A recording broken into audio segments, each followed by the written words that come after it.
নমস্কার। আজ সত্যিই একটা আনন্দের দিন যে এরকম আন্দোলন নন্দীগ্রাম আন্দোলনের পরে বোধহয় আবার একবার দেখলাম। বা নন্দীগ্রামের আন্দোলনও এতখানি এই ধরনের পরিবেশে হয়েছিল কিনা সেটা যেহেতু একটা গ্রামের ভেতরে হয়তো তার এফেক্ট অনেক বেশি হয়েছিল। কিন্তু এই রকম মারাত্মক একটা তন্ত্রের মধ্যে একটা জনজাগরণ, নাগরিকদের জাগরণ সত্যি খুব আনন্দের একটা আন্দোলন দেখলাম। গোটা কলকাতা আজকে জাস্টিস ফর আরজি করে মুখরিত এবং সেই ডাক্তার ছাত্রদের সাথে পুলিশের আগে থেকে অলরেডি কথা হয়েছে। তারা নিজস্ব দায়িত্ব নিয়েছিল যে শান্তিপূর্ণ মিছিল করবে এবং তারা কোনো ব্যারিকেড ভাঙবে না। এত সব কথা হওয়ার পরেও একটা চূড়ান্ত 9 ফুটের একটা চায়না গেট বানিয়ে তাদেরকে কি মেসেজ দিতে চেয়েছিল? যে আমরা খুব প্রফেশনাল, আমরা আমরা মানে ডাক্তার ছাত্ররা ডাক্তাররা এসে ব্যারিকেড ভাঙবে, লালবাজার অধিকার করে নেবে। বাংলাদেশের যে মেমোরি সবাইকে কুরে কুরে খাচ্ছে। যাই হোক, ডাক্তারদের যা যে স্টেপসগুলো নিয়েছেন খুবই ম্যাচিওরড স্টেপ এবং কিভাবে একটা শান্তিপূর্ণ আন্দোলনে তাদেরকে অপোজিশনকে কিভাবে বেন্ড ডাউন করতে হয় আজকে তারা দেখিয়ে দিলেন। এবং স্লোগান উঠল কি সকালবেলায় সবাই শুনেছেন, ভোর হলো দোর খোলো, বিনীত গোয়েল ওঠরে, হাওয়াই চটি এসে গেছে, আস্তে আস্তে চাটরে। যদিও যে ঘটনার জন্য এই আন্দোলন তার সাথে হয়তো একটু বেমানান, যে গম্ভীরতার সাথে আন্দোলনটা চলছে তার সাথে একটু বেমানান, কিন্তু শুনতে খারাপ না। এবং ভাবুন, একজন পুলিশ কমিশনার যে দুদিন আগে আমি প্রেস কনফারেন্স করে বলছিলেন যে আমি প্রচণ্ড রেগে গেছি যে মিডিয়ার জন্য এত হচ্ছে, এই যে আন্দোলন এই হচ্ছে সব মিডিয়ার জন্য। হ্যাঁ, পুলিশ কি করেনি? তো দাদা, আজকে এসেও তো বলতে পারতেন কি কি করেছে কি কি করেনি। সবার সামনে এসে বলতে পারতেন, ক্যামেরার সামনে, তোমরা কেন এসেছো, আমি সব করেছি, তোমাদের ধারণা ভুল, বলতে পারতেন। কি করলেন? 22 ঘন্টা পরে তাকে ছেড়ে দিতে বাধ্য হলো। ওখানে গিয়ে হাসি মুখে যেন অস্কার নিচ্ছেন, পোজ দিয়ে ডেপুটেশন নিলেন কি না, তার পদত্যাগের তারপরে প্রতিক্রিয়া কি দিলেন? আমি আমার কাজে খুশি, আমার ঊর্ধ্বতনে যারা আছেন তারা যদি বলেন তাহলে আমি হাসি মুখে পদত্যাগ করব। ঊর্ধ্বতনে কেউ বলবে না, আর সবাই জানে যে আপনি পদত্যাগ করবেন না। কিন্তু আপনি যদি পদত্যাগ করেনও, রামের বদলে শ্যাম আসবে, শ্যামও সেই একই কাজ করবে। মেরুদণ্ড যতই দিয়ে আসুক ওই মেরুদণ্ড লাগাচ্ছেন না, আপনি প্রতীকী নিলেন, সব হলো, কিন্তু আলটিমেটলি কিছু হবে না। অ্যাকচুয়ালি আন্দোলনের দাবি হওয়া উচিত রাষ্ট্রপতি শাসন, কিন্তু জানি না, সবাই এই সিস্টেমের মধ্যে থেকেই এই সিস্টেমকে ভালো করার চেষ্টা করছেন।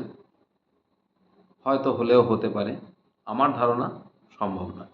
কারণ যে সিস্টেম ভুল হলে তাকে শুধরে দেওয়া যায়, কিন্তু যে পরিকল্পনা করে চক্রান্ত করে একটা অপরাধীদেরকে পরের পর, একটা ঘটনা নয়, পরের পর বিভিন্ন ঘটনা, আজকে দেখুন চাকরি চুরির ক্ষেত্রে বিভিন্ন অপরাধে, বকটুই কেস, আপনি যে কোনো কেস নিয়ে নিন, অপরাধীদেরকে বাঁচানো এবং সমাজকে ভুল বোঝানোর জন্য, একটা ন্যারেটিভ ক্রিয়েট করার জন্য এরা সবসময় একটা অনৈতিক পজিশন নিয়ে এসেছে। তো সেটা চরমে পৌঁছেছে এখানে।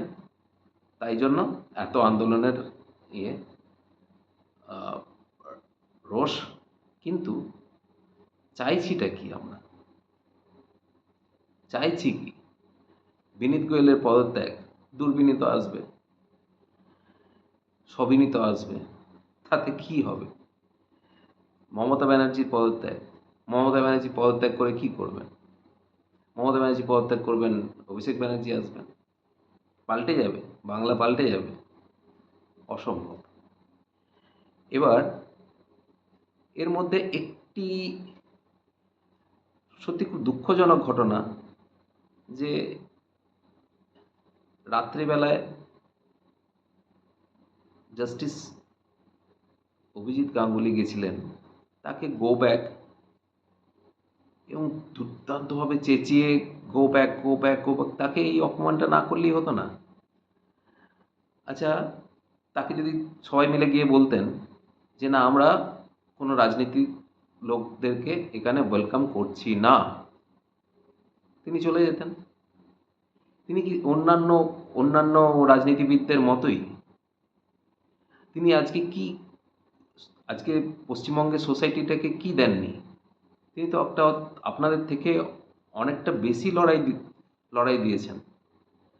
তিনি না থাকলে তো জানতেই পারা যেত না যে এতদিনের সবাই নিজের নিজের জায়গায় জানেন, কিন্তু এই যখন সার্বজনীন চুরি হয়েছে সেটা তো কেউ জানতো না। তাকে কি একটু সম্মান দেওয়া যেত না? তাকে go back, go back, go back, go back করে। আপনাদের মধ্যে এসইউসিআই এর প্রচুর লোকজন জড়িত আছে আমি জানি, কিন্তু সেদিনকে 14 তারিখে তো এসইউসিআই এর পতাকা নিয়ে আরজি করে ছিল লোকে, তখন তো আপনারা বসেছিলেন, কি করলেন? আর 30-35টা ছেলে এসে, আপনাদের যদি এতই ক্ষমতা থাকে, 30-35টা ছেলে এসে আরজি কর ভেঙে দিয়ে চলে গেল, আটকাতে পারেননি? পুলিশ না হয় আটকায়নি, আপনারা আটকাতে পারেননি? আপনার এই লাগবে না, ওই লাগবে না, এদের লাগবে না, ওদের লাগবে না, তাদের লাগবে না, এই এই অহংকারটা আপনাদেরও বোধহয় স্বভাব হয় না। তবু তবু বলছি, এই এক মানে চক্ষু দিয়া প্রবেশ করিয়া মরমে পশিল গো, যদিও কর্ণ দিয়া নাই, কিন্তু চক্ষু দিয়া মরমে পশিয়াছে। সত্যি মারাত্মক একটা গুড ফিলিং হয়েছে এই আন্দোলন দেখে।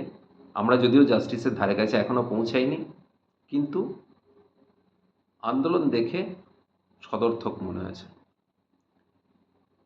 আর আরেকটা অনুরোধ, যে আমাদের পিন পয়েন্ট হওয়া উচিত যে জাস্ট সুপ্রিম কোর্টকেও এর আন্দোলনের আওতায় আনা উচিত।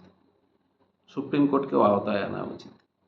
কারণ তেনারা একের পর এক ডেট দিয়ে যাবেন, আর আপনারা এখানে বসে হরিনাম সংকীর্তন করবেন, বা আমরা হরিনাম সংকীর্তন করব, তাতেই জাস্টিস পাওয়া যাবে না।